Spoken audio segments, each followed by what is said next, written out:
मनोज पांडे ने देश के नए आर्मी चीफ का पदभार संभाल लिया है और उनके सामने सबसे बड़ी चुनौतियां हैं। उन पर देश की सुरक्षा की बड़ी जिम्मेदारी है।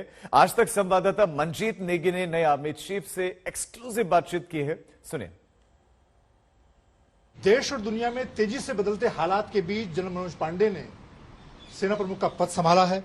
आज तक पर आपका स्वागत है। धन्यवाद। जनरल साहब आपसे जानना चाहूंगा, मौजूदा जो हालात हैं उन हालात के बीच में क्या प्राथमिकताएं होंगी आपकी? प्राथमिकता के विषय में मैं 4-5 मुद्दे आपके सामने रखूंगा।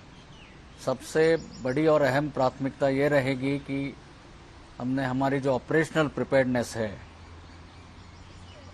जो वर्तमान और भविष्य की जितनी भी चुनौतियां हैं, हम उसको एक हाई स्टैंडर्ड के ऑपरेशनल प्रिपेयर्डनेस की तरह मेंटेन करें, जिससे कि ये challenges also across the entire conflict spectrum we are able to face them and meet them with success. दूसरा विषय है कैपेबिलिटी डेवलपमेंट और मॉडर्नाइजेशन का। इस विषय में भी हम चाहेंगे कि जितने भी नई टेक्नोलॉजीज आ रही है उसको हम सही तरह से सही मात्रा में उसको लिवरेज कर सके, और इनोवेशन और इंडियनाइजेशन, इन दोनों मुद्दों पर आत्मनिर्भरता के तहत मैक्सिमम हम इसका बेनिफिट उठा पाए। तीसरा है जो हमारा फोकस, जो ऑनगोइंग रिफॉर्म्स, रिस्ट्रक्चरिंग या ट्रांसफॉर्मेशन चल रहा है, उसमें हमने खास ध्यान देना होगा, जिससे कि हमारी ऑपरेशनल, फंक्शनल और एडमिनिस्ट्रेटिव एफिशिएंसी में वृद्धि हो। चौथा मुद्दा है हमारी जो बाकी सर्विसेज और एजेंसीज के साथ काम करते समय जो कोऑपरेशन, सिनर्जी और कोऑर्डिनेशन है, उनको आगे ले जाना, और साथ ही में अन्य एजेंसीज के साथ काम करते हुए उनको एक्टिवली एंगेज करके, ताकि हम राष्ट्र निर्माण या नेशन बिल्डिंग में एक तरह से पॉजिटिव कंट्रीब्यूशन दे पाए। और इन सब में सबसे महत्वपूर्ण ये रहेगा कि जो हमारे बहादुर ऑफिसर्स, जेसीओज और जवान हैं, उनके वेलबींग के लिए, उनके हित और कल्याण के लिए हम हमेशा काम करते रहे, और साथ ही में हमारे भूतपूर्व सैनिक और वीर नारियों, उनका भी वेलबींग और वेलफेयर हमारे लिए एक जरूरी प्राथमिकता रहेगी। जनरल साहब, भारतीय सेना के लिए दो मोर्चों पर चुनौती होती है, चीन और पाकिस्तान जो हमारे पड़ोसी हैं। लद्दाख की बात करते हैं, वहाँ पर पिछले 2 साल से हमने जिस तरह के घटनाक्रम देखा है, आपकी क्या आपके सामने चुनौती होगी? क्या आपकी कोशिश होगी कि वहाँ पर जो हालात हैं, जो पहले हालात थे, उसको वापस उस हालात पर हम पहुँचे? आपको ज्ञात है कि तकरीबन 2 साल पहले जो कि लाइन ऑफ एक्चुअल कंट्रोल पर सिचुएशन थी, और जो हमारे नॉर्दर्न एडवर्सरी है, उनके अनप्रोवोक्ड और यूनिलैटरल एक्शंस के कारण जो एक स्थिति बनी थी, मैं समझता हूँ कि उसको हमने सही तरीके से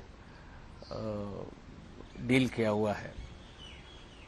और पिछले 2 साल के अवधि में हमने हमारी जो थ्रेट असेसमेंट है उसको निरंतर एग्जामिन करते हुए हमारे फोर्सेस को रीअलाइन, रीओरिएंटेड भी इस चुनौती को फेस करने में किया है। जहाँ तक एलएसी पर एक्टिविटीज़ का सवाल है, हमारे फोर्सेस एक बड़े रिजोल्यूट, फर्म और पीसफुल तरीके से सिचुएशन का मुकाबला कर रहे हैं। लेकिन हमारे मन में, ध्यान में ये बात पक्की है कि कोई भी यदि एफर्ट स्टेटस को चेंज करने का प्रयास या प्रयत्न होगा, या फिर टेरिटरी का जहाँ तक मामला है, उस मामले में उसमें कोई कॉम्प्रोमाइज़ नहीं होगा। हमारे फोर्सेस एलएसी पर, अहम जगह पर, इम्पोर्टेंट जगह पर सही दिशा में सही तरह से तैनात है। हालांकि इंक्लीमेंट वेदर के बावजूद ये अच्छी तरीके से काम कर रहे हैं। चौथा, हम समझते हैं कि इस मसले का हल तभी निकलेगा जब हम दोनों parties, both sides, continue to talk and engage, and that we are confident that by a mix of diplomatic, operational and tactical methods, we will soon find a resolution to the ongoing problem. But in all this, our effort and guidance to troop is to maintain the current situation and find or work towards a resolution in finding an answer to this challenge. General साहब, जो दूसरा मोर्चा है पाकिस्तान के साथ, जो सरहद है, वहां पर हमने देखा, खासतौर पर कश्मीर की बात करें तो धारा 370 खत्म होने के बाद अब जो हालात हैं, पाकिस्तानी सेना के साथ सीज फायर का समझौता हमारा चल रहा है, आपको लगता है कि हालात वहां पर जो आतंकी घुसपैठ अभी भी लगातार हम देखते हैं, उस मोर्चे पर क्या आपकी रणनीति होगी, किस तरह से उस को निपटेंगे आप? तो सबसे पहले मैं तो कहना चाहूंगा कि जो डीजीएमओ लेवल पर अंडरस्टैंडिंग दोनों साइड्स के बीच में हुई थी, उसका काफी फायदा उठाए और उसके कारण ग्राउंड सिचुएशन पे काफी मात्रा में इम्प्रूवमेंट भी हमने देखी है। और इसका फायदा डायरेक्टली जो लोग एलसी के दोनों तरफ रहते हैं उनके जीवन शैली और उनके रोजमर्रा की जिंदगी में फायदा हुआ है।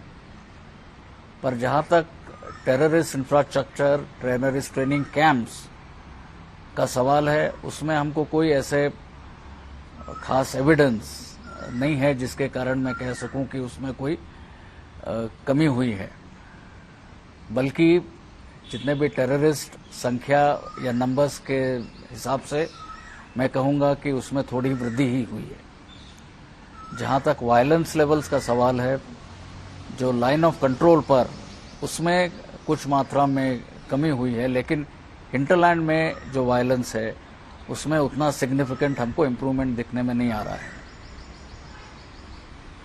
क्योंकि हमारा काउंटर इन्फिल्ट्रेशन ग्रिड एलसी पर सक्सेसफुल रहा है।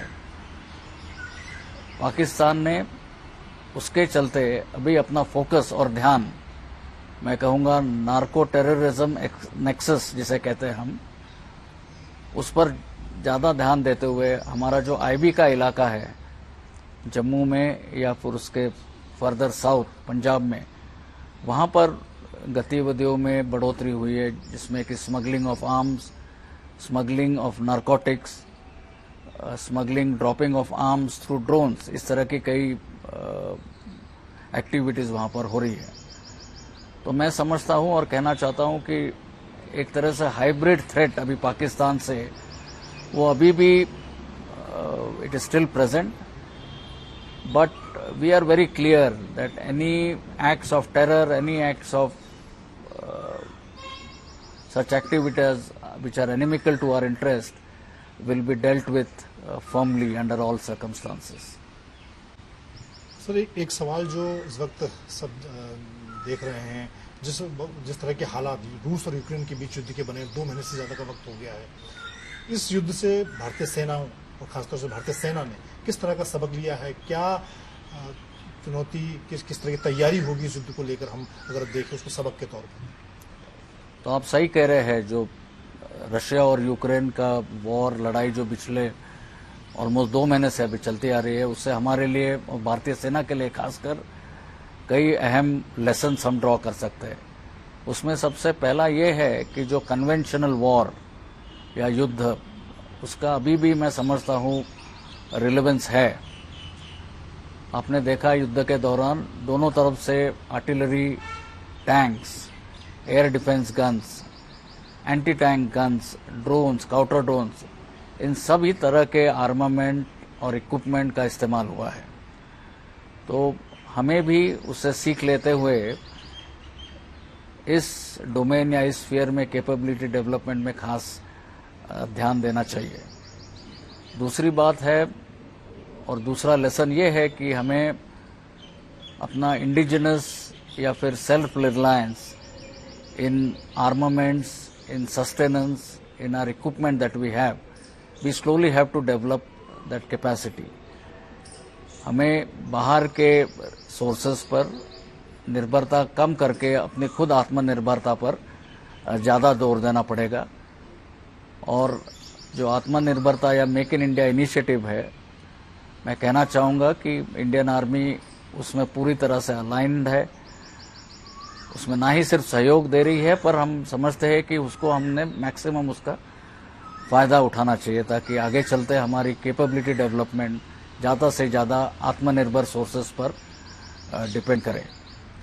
और तीसरा अहम मुद्दा जो युद्ध से निकलता है वो ये है कि युद्ध क्षेत्र में काइनेटिक मीन्स के अलावा नॉन काइनेटिक मीन्स का भी प्रभुत्व बढ़ गया है। जब मैं नॉन काइनेटिक मीन्स कहता हूं उसमें है इंफॉर्मेशन वॉरफेयर और साइबर वॉरफेयर और इस तरह के कई पहलू हैं। तो इन फील्ड्स में या इन दिशा में भी हमें आगे चलते खास ध्यान देना पड़ेगा।